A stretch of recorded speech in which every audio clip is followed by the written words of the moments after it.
नर्मदा के एक तट पर हैं ममलेश्वर और दूसरे तट पर हैं ओंकारेश्वर। एक ही विग्रह के दो स्वरूप कहे जाते हैं, ओंकारेश्वर और ममलेश्वर।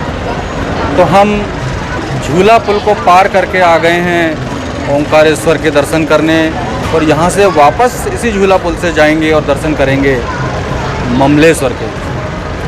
ये जो पीछे आप लाइन देख रहे हैं, ये पुल और दिखाई दे रहा है आपको पीछे मंदिर तक।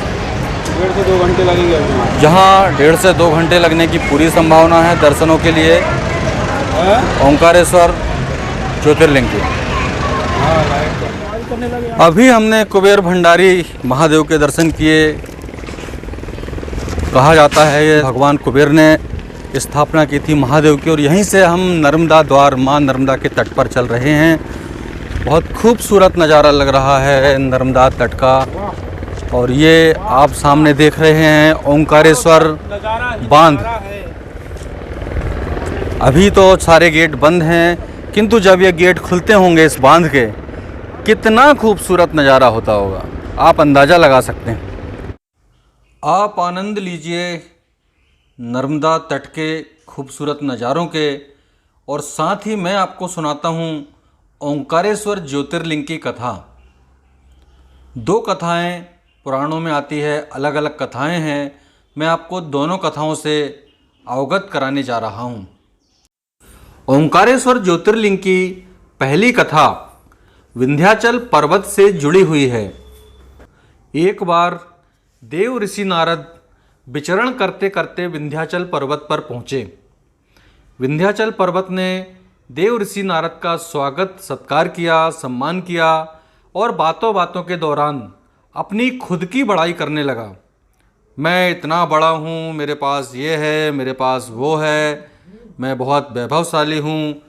ये सब सुनते सुनते नारद ने कहा, हाँ विंध्याचल, कह तो तुम सही रहे हो, किंतु फिर भी मैं एक बात कहूँगा कि तुमसे बड़ा एक पर्वत और है।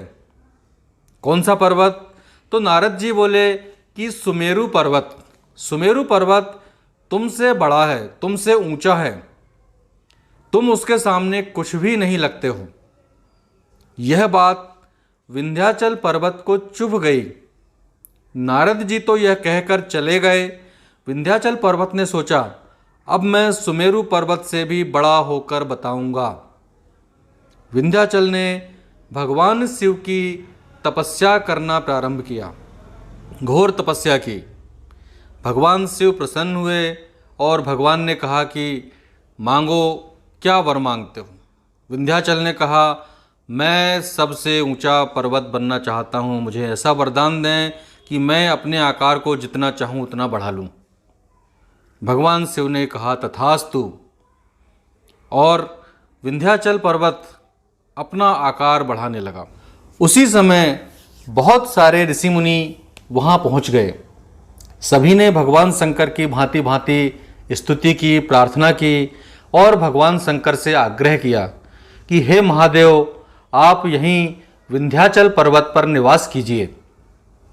महादेव प्रसन्न हुए और उन्होंने अपने ओंकार नामक लिंग को 2 भागों में विभक्त कर दिया, और 2 रूपों में ओंकारेश्वर और अमलेश्वर या ममलेश्वर के रूप में विंध्याचल पर्वत पर यहीं निवास करने लगे, जिनकी गणना 12 ज्योतिर्लिंगों में चौथे नंबर पर आती है।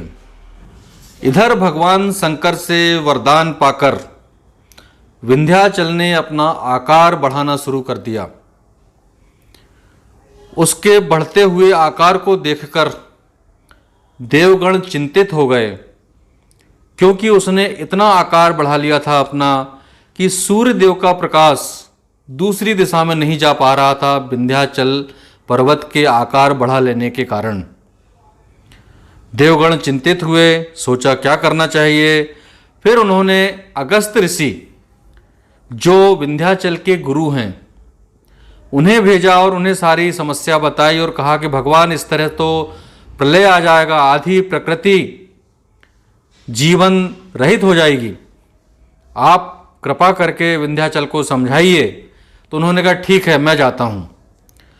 और जब अगस्त ऋषि आए विंध्याचल तक, तो विंध्याचल ने देखा गुरु आए हैं, तो गुरु को प्रणाम करने के लिए विंध्याचल झुका और अगस्त्य ऋषि ने कहा, तुम इसी मुद्रा में, इसी अवस्था में रहना, मैं जा रहा हूँ आगे, और जब तक मैं लौटकर ना आऊँ तब तक तुम आगे नहीं बढ़ना। और यह कहकर अगस्त्य ऋषि विंध्याचल को पार करके आगे चले गए और उसके बाद वे नहीं लौटे।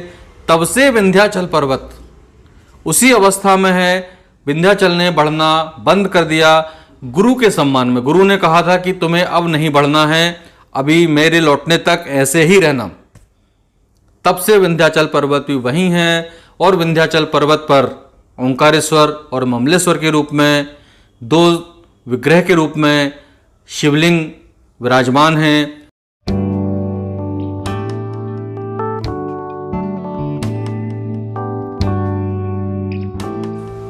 दूसरी कथा सूर्यवंशी प्रतापी राजा मांधाता से जुड़ी हुई है।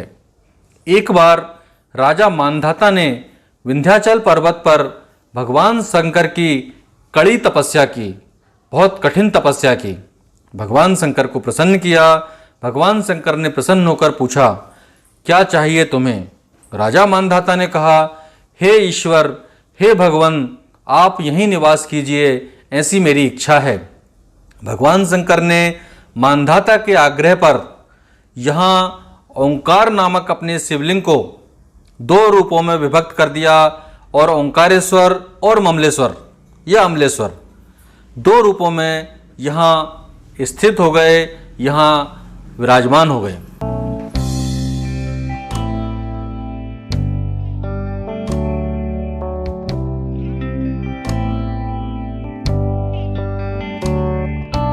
अब हम चल रहे हैं ओंकारेश्वर ज्योतिर्लिंग के दर्शन करने।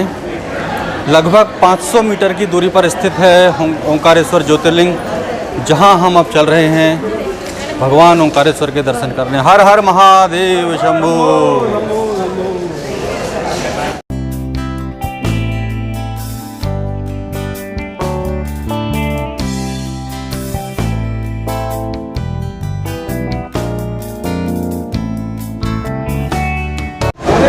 दोस्तों, हम लोग आ चुके हैं ओंकारेश्वर महादेव के तरफ नर्मदा जी का पुल पार करके, किंतु अभी हम दर्शन करने से पहले इस पर्वत की, मांधाता पर्वत की 8 किलोमीटर की परिक्रमा होती है। पहले उस परिक्रमा को करने चल रहे हैं, उसके बाद वहां से लौटकर परिक्रमा करने के पश्चात हम दर्शन करेंगे भगवान ओंकारेश्वर के। तो हम स्टार्ट कर रहे हैं हमारी परिक्रमा जो 8 किलोमीटर की है मांधाता पर्वत की।